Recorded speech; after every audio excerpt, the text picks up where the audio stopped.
to get aid into the country. And coming up here are the Olympic dreams of Britain's fastest man on water.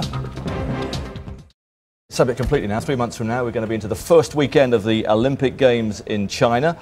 Britain beginning to finalise their athletes for the 300-strong team, which could well be one of the most successful for Britain of recent times. This week I've been with Tim Brabants, who's hoping to win a gold medal in the flat water canoeing sprint events, and I can tell you he can really motor. He's the current world record holder in the 1,000-metre sprint. This is him just before he takes off, by the way.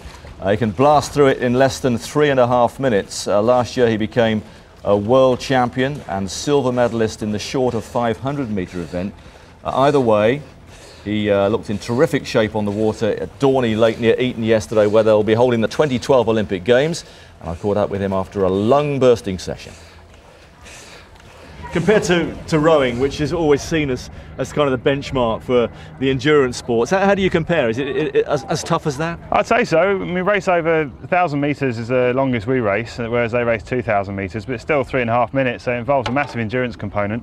But also on top of that, you've got the sort of real power and sharp sprint kind of pace stuff, which is what I was working on today.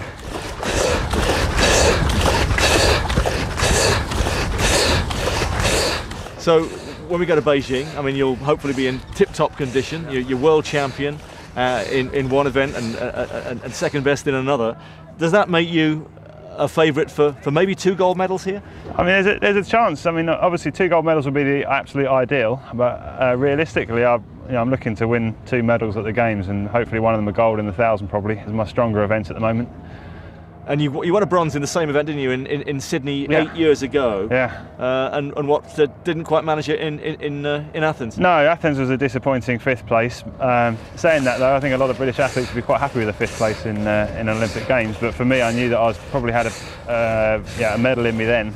But just unfortunately on the day, as happens in sport, I didn't quite perform as well as I wanted to. And how will it compare to Beijing this? I mean, are you expecting sort of similar flat water, a bit of breeze? Yeah. In Beijing, I think predominantly it's been a slight headwind, but it'd be nice if it's a tailwind to get some fast times and break some world records. It'll be a lot more humid in Beijing and probably a bit warmer than this. But I love racing in the heat and the warm weather, and I acclimatised it really well, so I'm really looking forward to it. And you are the world record holder in the 1,000, yeah? Tell us about that. That was in Athens in the heat actually. I broke the world record in the heat, and unfortunately, like I say, I didn't quite pull out the same performance in the final.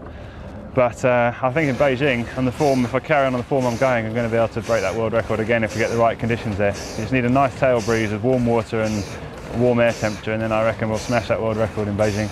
Because it's a result for a British sport in a minority event as well, where we're actually winning medals, and that's what we should be celebrating. With successful British athletes. And do you think you can do it?